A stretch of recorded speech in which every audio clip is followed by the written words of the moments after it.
Hello, welcome to Walk in the Park. My name is Tony Ingram, and today is episode 146, recorded on September 14th, 2016. So you can see all of my shows at walkinthepark.tv. That's my video blog. And this is produced and cablecast on Channel 13 in Ithaca, New York, Pegasus Studios, public access television, Time Warner Cable. So today is 3 days after the 15th anniversary of September 11th. And 3 years ago, I made a short video to reflect upon that date and that terrible time. So, and how nature has actually helped people heal from the horrors of that day. So we're going to review that today. So we'll go right to that.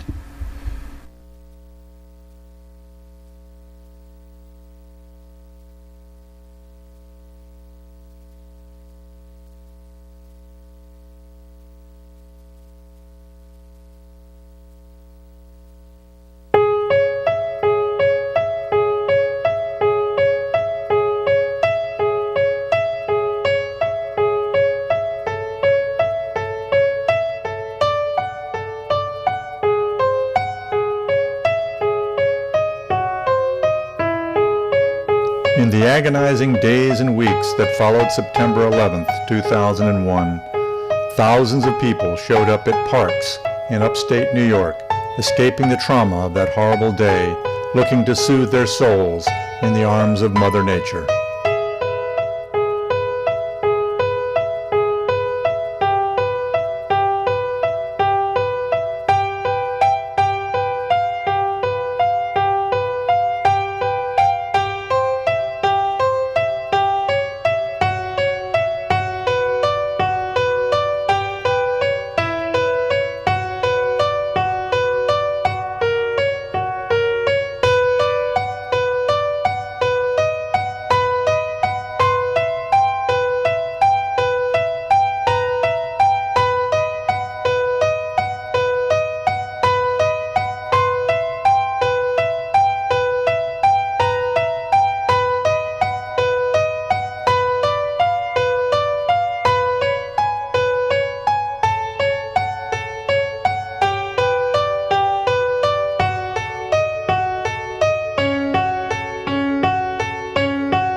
Okay, so I actually met people at the overlook at Teganic Falls shortly after 9/11 who were telling me that that's what they were doing. They were coming upstate, lots of people, thousands of people, and going other places to go somewhere where nature would heal them from that awful time. So, actually on September 11th this week, on Sunday, I went out to a place that I actually used to live near called Shindagin Hollow, which is at the southeast corner of the county, and I'll show you a lot more about that with a lot of maps.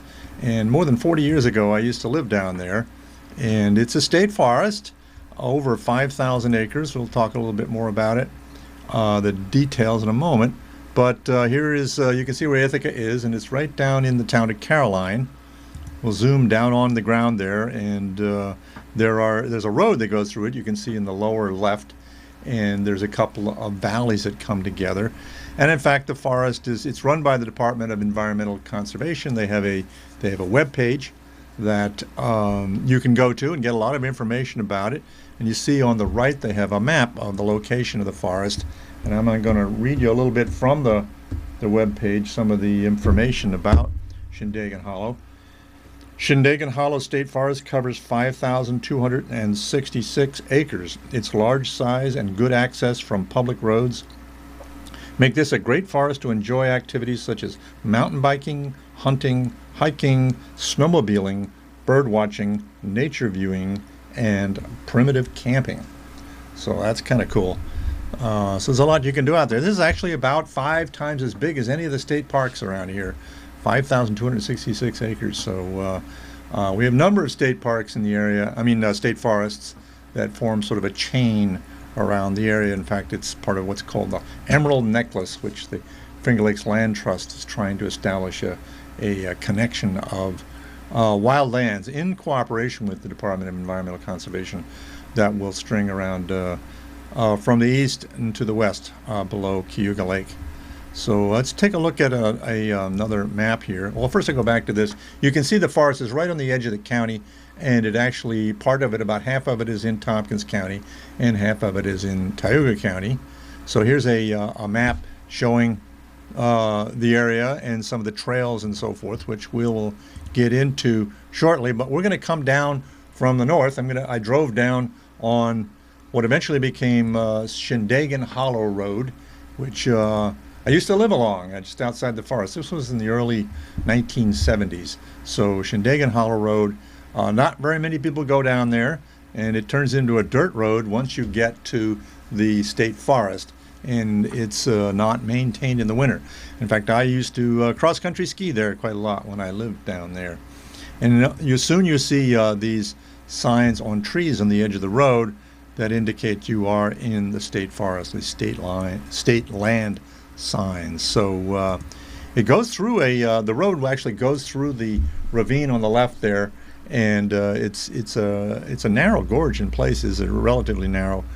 Here's a place along the road where you're on the bank of a really steep slope, almost a cliff. So you don't want to go off of that. Of course, you don't never want to go off the road, but heading down into the forest, and you go on down, and it opens up a little bit down at the bottom there, Shindagin Hollow Road it shows. And then here's this gives you an idea. This drawing map shows you the topography. The black line going through there actually is the Finger Lakes Trail, and we'll talk about that a little bit. You might be able to make out the Shindagin Hollow Road that goes down through the hollow. And then at the bottom of the map there, where the trail goes down and starts to go back up again to the right, that's where things kind of open up, and you get this view looking north, and there's some meadowlands. There's actually wetland in there, and some interesting trees that I'll talk about in a little bit.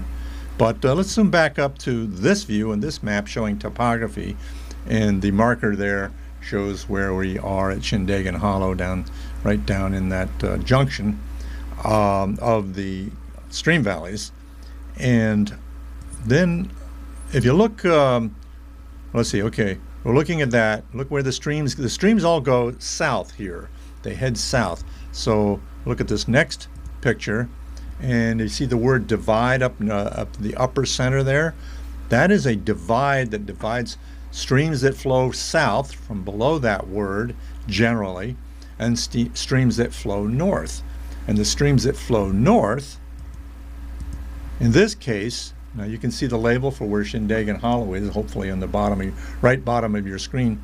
The streams that flow north in this area go into 6 Mile Creek, which flows right into downtown Ithaca and down into Cayuga Inlet and into Cayuga Lake, and becomes part of the Cayuga Lake watershed. And so you can see again the indication where Shindagin is, and then the gray area to the lower right, that's the 6 Mile Creek sub-watershed of the bigger watershed, the basin of Cayuga Lake. And so all the water north of that divide that I was talking about earlier, see, where's that the divide? No, there's the divide here, goes north to Cayuga Lake. And all the streams that go north or south, you can find this divide going across the state.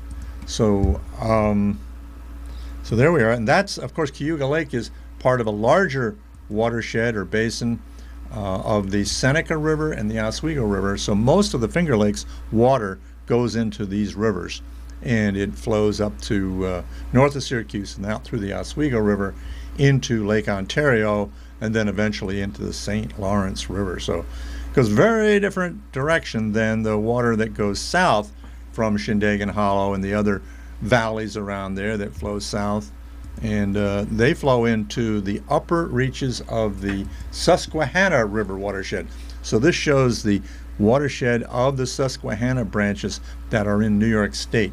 and of course it's cut off below at the Pennsylvania border. And you can see where I've indicated Shindagin is on the left there, and then that's all part of the greater Susquehanna watershed. Again, I'm showing where Shindagin is up at the upper center there. That goes all the way down to the northern end of the Chesapeake Bay. And I'm not showing you that whole watershed, but this is just a portion of the Chesapeake Bay watershed, the Susquehanna watershed that I'm showing here. So it's quite a different direction, quite a different story, quite a different destiny for the water on either side of these divides. And in Shindagin Hollow, no, we're not in the Cayuga Lake watershed. We're in the Susquehanna watershed, Susquehanna basin, so river basin. And I think it all goes down to Catatonk Creek that ends up going down to the Susquehanna River down through Tioga County. Once again, this is Walk in the Park, walkinthepark.tv to see all of my shows. We'll get back to Shindagin Hollow now. So here we are back in Shindagin Hollow, where the indication is where the hollow actually comes down from that blue marker, that valley right up above that is Shindagin Hollow, and where it opens up at where the marker is. This is the again the picture I showed you where it opens up, and there's a interesting forest there. Well, it is particularly interesting to me because it has some trees in there that we don't normally find around here. Let's take a closer look. Look at these are some evergreens, some really spire-like evergreens that are not like our white pines or our hemlocks so much, but something you might see normally farther north. And here's the foliage. This looks a little bit like a hemlock branch and needles, but the needles are much longer than the hemlock. And this is actually balsam fir. And balsam fir grows in the Adirondacks. It grows up in Canada. It grows in northern New England. But there are little bits of it that grow farther south. And I've got, let me see if I can find a little bit of narrative about that somewhere here. But so there are little patches of it that I know of a few of them around the region, but there's not a lot of forest, balsam forest here. Still looking for that narrative here. Here we go. All right, so Abies balsamea, or balsam fir, is a North American fir native to most of eastern and central Canada, Newfoundland west to central British Columbia, and the northeastern United States, Minnesota east to Maine, and south in the Appalachians to West Virginia. So there's little bits of it that go down. You get down into North Carolina and the Smoky Mountains, and they have a related fir, the Fraser fir. It's not the balsam fir.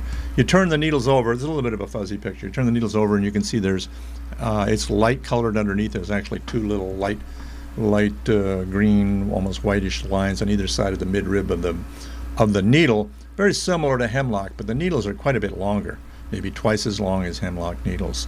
So we don't have a hemlock tree here. And up in the Adirondacks, people collect balsam and they make pillows out of it. And it's a very fragrant tree. It's just, I love to crush the needles and smell it. It transports me to the Adirondacks or similar places. But please don't go out and collect balsam needles for making a pillow around here. We just don't have that much balsam fir, and it would be damaging the trees. So Shindagin Hollow is also a wonderful place for hearing and seeing birds, particularly in migration, but with the variation in the vegetation and the sort of the microclimate there, actually it's one of the reasons probably the balsam fir is there, is that because it's such a narrow, closed-in valley, it's kind of cold in there. The temperature, I lived in there, it was very dark in there much of the year, and also it's a bit of a wetland in there as well. But it creates a little microclimate that the trees like. Anyway, this is also a good place for birding. Now, you may have heard of Lang Elliott. He has a website called musicofnature.com. He records sounds of nature, particularly birds, but amphibians and other wildlife. And he's a photographer and a videographer, does beautiful work. And you can go to his website musicofnature.com, and you can get this recording from last May of what they call the dawn chorus. This birds in the morning that are waking up and singing their territories, and it's absolutely gorgeous. And one of his most favorite recordings. So musicofnature.com. Check that out. That is really beautiful, and you can just play that in the background on your computer or whatever for a while until the birds start to drive you nuts. But okay, we're going to go back to the forest map again and look at all of these activities that go on there. There's the Finger Lakes Trail, which is the purple color there crossing the map, and then there are trails for mountain biking and snowmobiling, cross-country skiing, that sort of thing. So there's a lot going on there. So now we're going to look closer in here. This is the Finger Lakes Trail crossing the forest. And so let's zoom out a little bit, just looking at the entire Finger Lakes Trail system. It goes across the state, all the way from Allegheny State Park in the southwestern part of the state over to the Catskill Mountains, and hooks up with other hiking trails. And then there are some spur trails you see that go off to the side, several of them. And so there's quite several hundreds of miles of hiking trail that you can hike on. So, all right, let's see where we go next here. So we're on the Finger Lakes Trail. Also, you see that little star in the lower right of this sign. That's a symbol for the North Country National Scenic Trail. So portions of the Scenic Trail are part of the North Country National Scenic Trail, which will go from the Adirondacks. We're not showing a map of that trail here, but all the way out to North Dakota. So one of the largest trails in the continent, longest trails in the continent. So, and then another, I'll stick there saying what's permitted along the trail when you start at it at the Shindagin Hollow Road, and another North Country Trail emblem. Now, I was in the woods last Friday, and I was hiking, and I ran across this young woman. Her name was Jen, and she gave her a lift, actually, past some sections of the trail over to Shindagin Hollow, and then I took this picture as she headed off into on the Finger Lakes Trail east of Shindagin Hollow Road over this footbridge built by volunteers over the creek. And she was a wonderful person. She is hiking from Watkins Glen to the Catskill Mountains, so maybe about, I don't know, half of the trail or more. She is hiking. She's got a bit of time out there to do that, taking time off from work. So she was a delightful person. So then I came back on September 11th, on Sunday, to do my own little hike in that direction, because I wanted to go into, and actually had recommended to her to stay at the lean-to that's back in the woods there. So I hiked up on the Finger Lakes Trail, and there are, it goes up through the woods. It's kind of steep for a while, climbing out of the valleys around here. So one of the things she was complaining about was climbing up out of the valleys. It's so steep because the glaciers have gouged them out, and she had a very heavy pack. It was probably 50 pounds. So you get trail marker there, a white trail marker, the Finger Lakes Trail. Going up, and there's actually a person in the center there, but it's kind of hard to see. And a lot of hemlock trees in the forest there. Hemlock particularly likes our gorges and shady areas. Unfortunately, the hemlock is a lot of it is dying now from an insect that I've talked about in other shows, the hemlock woolly adelgid, which kills the needles, and then the tree dies. So there was a lot of dying hemlock in there, but not everywhere. Continue up. Here's a family that was hiking on the trail that day as well. And so here I've gone. You look down at the bottom there, and you can see the little nib of the trail as it changes direction back up north. And it says a P. I don't know if you can make out that word P. That's for a little parking spot for trail access. And I went up to the right, and up to the right is a Shindagin lean-to. So it's a really special spot. When I lived in Shindagin Hollow up to the north of the forest here, I would like to go down there quite a lot. So here's a view of view of the forest, a photograph of the forest from above, showing the location of the Shindagin lean-to near I guess that's Shindagin Creek right there. So as you go through the forest, eventually you get towards Shindagin lean-to, and suddenly there's nothing on the forest floor There's nothing growing. There's no sticks. There's no fallen trees. There is nothing. And it looks kind of nice and clean. But the reason is because of the lean-to. Because there's been a lean-to there for, I don't know, maybe 50 years now. And although this is not the original lean-to, I think it's been replaced since I lived back there. But the campers that come there are scrounging for firewood, and they have picked the place clean for decades and decades. So you'll have to walk a little ways to get your firewood. There is a fire ring there on the left, and you can have a nice campfire. It's a great place to spend the night when you're out on the trail. And inside is a sign that says, "Welcome to the Shindagin Lean-To." This lean-to was built by volunteers of the Finger Lakes Trail Conference in August of 2004. Yes, it is new. To preserve the beauty of this place, please do not litter. Carry out what you carry in. Please do not burn wet or large pieces of wood in the steel fire rings. Please use these steel fire rings. Do not build a fire on the ground. And do not dump garbage in the outhouse. There's a little blue blaze trail that takes you to the white outhouse. I'll show you in a moment. There's the outhouse. Yeah, these days people don't generally have outhouses around their houses anymore. And so here's your chance to go use a traditional outhouse complete with lime, a bucket of lime to dump on in the hole after you have used it and so forth. So it's kind of fun. Well, they also have a logbook in the lean-to, and there's logbooks along at trail register places, and asking people to put notes, and so this was one from Jenny, who I had the picture of before. And on September 9th, she wrote, "After hearing how popular this place is, I was surprised to have it all to myself." And this was a Friday evening, so I thought maybe there would be people there. "Thank you again to all the amazing volunteers who put their hearts and backs into making this place so wonderful. Second night in a row, a lean-to has saved me from the rain. Should have brought wine." Jenny, Watkins Glen to the Catskills.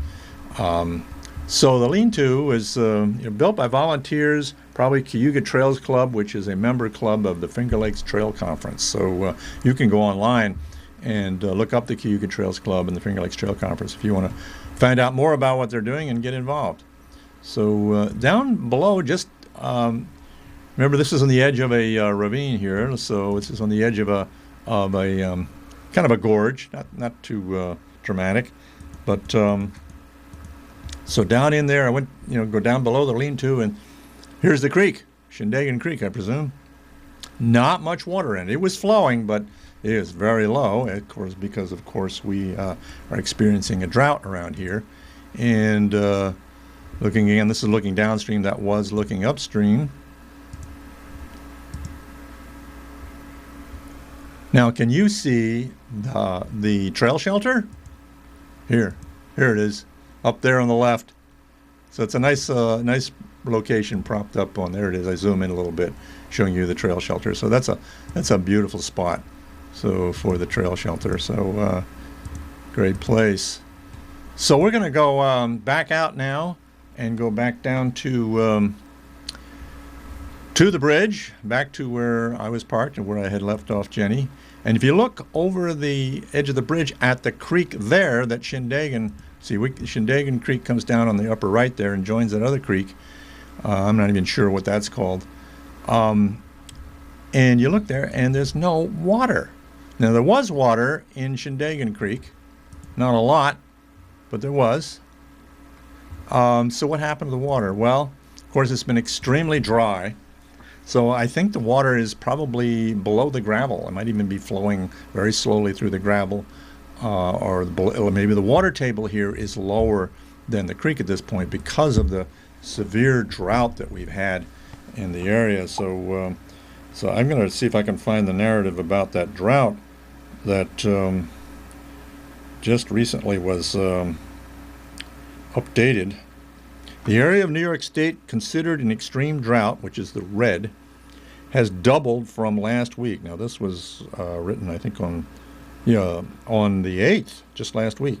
Orange represents severe drought, tan is moderate, yellow is abnormally dry, from the National Drought Mitigation Center. About 10% of the state and a swath from western New York through the Finger Lakes is an extreme drought, according to the National Drought Mitigation Center's weekly report issued this morning on September 8th. That's the highest percentage since the Drought Center began compiling data in 2000.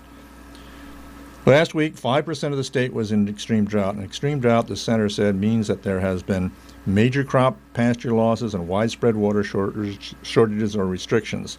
The new report says 86% of the state is either abnormally dry or in some level of drought. Now listen to this. The Climate Prediction Center predicts the drought to last through November.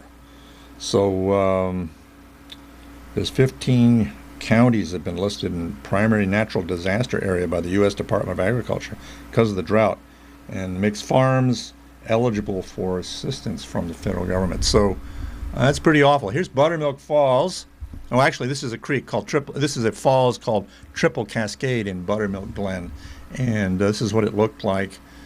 Just a couple of days ago, just last week, and this is what it looked like last April. So it's bad. It's really bad.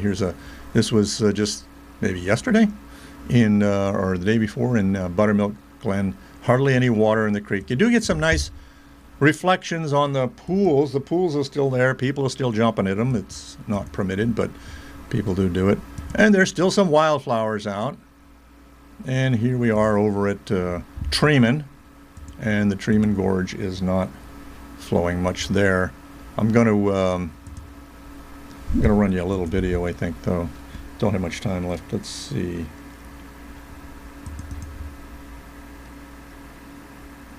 Oops. Not going to run it.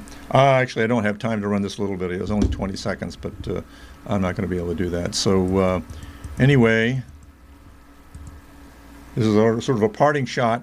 I want to thank you all for joining me on Walk in the Park. I'll be back again next week, and hopefully we get some rain. So go for a walk in the park.